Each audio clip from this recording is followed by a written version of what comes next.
বর্তমান সময়ে আপনারা সবাই দেখছেন, সবাই মোবাইল ব্যবহার করছেন, কিন্তু কেউ ভালোর দিকে এগোনোর চেষ্টা করছে না। বর্তমান সমাজে সব থেকে একটা ভয়াবহ প্রেক্ষাপটের মধ্যে দিয়ে আমরা অতিবাহিত করছি।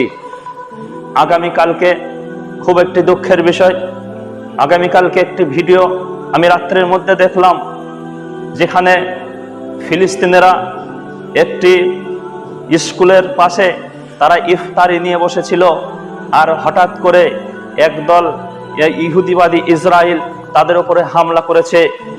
বর্তমান আমি দেখলাম মোবাইলের মধ্যে যেমনভাবে হামলা করেছে, অনেকগুলো শিশু মারা গিয়েছে, অনেক মানুষও মারা গিয়েছে, অনেক মানুষ আহত হয়ে গিয়েছে। বর্তমানে আমরা সবাই যেভাবে মোবাইল ব্যবহার করছি, যেভাবে মোবাইলে আমরা অপকর্ম করছি, যেভাবে আমরা মোবাইলের মধ্যে এত নোংরা নোংরা জিনিস দেখছি, যদিওচ এটা রমাজান মাস চলছে, কিন্তু সেই ভয় আমাদের অন্তরে কি এখন আসেনি? সূরা হাদীদ 17 নম্বর আয়াতের মধ্যে আল্লাহ সুবহানাহু ওয়া তাআলা বলছেন, আলাম ইয়ানি লিল্লাযিনা আন তাখশা কুলুবুহুম লিযিকরিল্লাহ। ওগো মানুষ সকল, তোমাদের কি সেই সময় আসেনি যে তোমাদের অন্তর আল্লাহর ভয় ঢুকবে, আল্লাহর ভয়কে কম্পিত হবে? সেই সময় কি তোমাদের জন্য এখনো আসেনি? মুসলমান সমাজ, আমাদের কি সেই সময় এখনো আসেনি? ওই ফিলিস্তিনের দিকে তাকিয়ে দেখেন যে ফিলিস্তিনরা নির্মমভাবে তারা শাহাদাত বরণ করছে, নির্মমভাবে ইহুদিবাদী ইসরায়েলদের হাতে তারা নির্মমভাবে শহীদ হচ্ছে। এই রকম পরিস্থিতি কি তোমার আমার কাছে আসতে পারে না? এই রকম পরিস্থিতির সম্মুখীন কি তুমি আমি হতে পারি না? শ্রোতাবিন্দুরা, আপনারা সবাই বলবেন আমি আপনি মুসলমান বলে দাবি করছি, কিন্তু এখনো পর্যন্ত মুসলমান হইনি, এখনো পর্যন্ত আমরা মুত্তাকিন হতে পারিনি, এখনো পর্যন্ত সেই জিহাদকারী হতে পারিনি। আল্লাহ সুবহানাহু ওয়া তাআলা তিনি বলছেন, আম হাসিবতুম আন তাদখুলুল জান্নাতা, তোমরা কি মনে মনে ভেবে নিয়েছো তোমরা জান্নাতে এমনি প্রবেশ করবে? তোমরা কি এমনি জান্নাতে প্রবেশ করবে? আল্লাহ সুবহানাহু ওয়া তাআলা অবশ্যই তোমাদেরকে দেখবে যে জাহাদু মিনকুম, তোমাদের মধ্যে কে আল্লাহর রাস্তায় জিহাদ করছে, ওয়া আলামাস সাবিরিন, এবং যারা ধৈর্য ধারণ করছে। কারা ধৈর্য ধারণ করছে আর কারা জিহাদ করছে? মুনাফিকি মুসলমান, মুনাফিক সমাজ, মুনাফিক মুসলমান। ফিলিস্তিনকে একটু স্মরণ করো, ওই ফিলিস্তিনের ভয়াবহ অবস্থা, তারা দিবারাত্র তাদের যে ভয়াবহ অবস্থার দিকে তারা পতিত হয়ে আছে।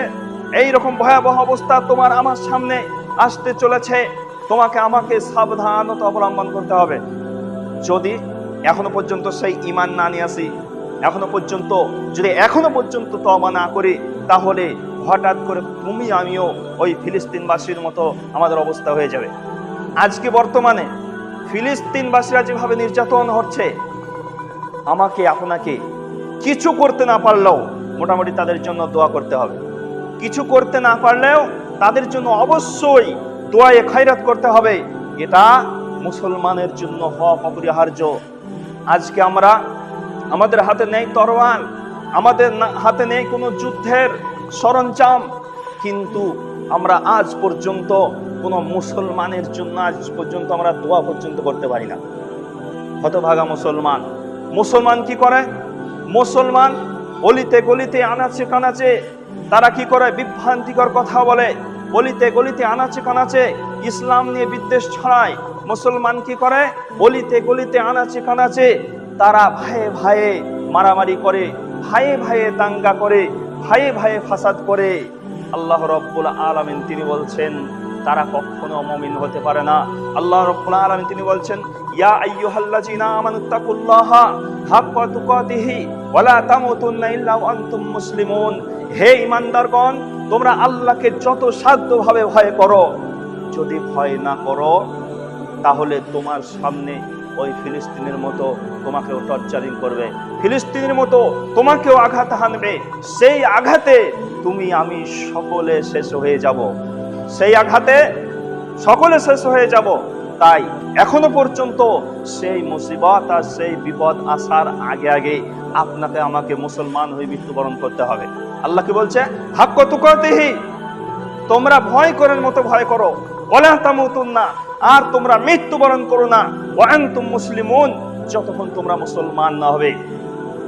প্রিয় ভাই মুসলমানরা আমার, তাই আপনাদেরকে একটি মেসেজ আমি দিতে চাচ্ছি, আপনার ঈমানকে মজবুত করতে হবে, আমার আপনার ঈমানের সওদা আনতে হবে, আমার ছেলেকে, আপনার ছেলেকে সেই ঈমানের ট্রেনিং দিতে হবে, নচেৎ আমরা কুশ্চিনকালে মুসলমান হয়ে মৃত্যুবরণ করতে পারবো না। আল্লাহ সুবহানাহু ওয়া তাআলা তুমি আমাদের সকলকে ওই সমস্ত জাহেল, ওই সমস্ত জালেমদের হাত থেকে তুমি রক্ষা করো এবং ফিলিস্তিনবাসীদেরকে তুমি মাদাদ দান করো। আল্লাহুম্মা আমিন। আসসালামু আলাইকুম ওয়া রাহমাতুল্লাহি ওয়া বারাকাতুহু।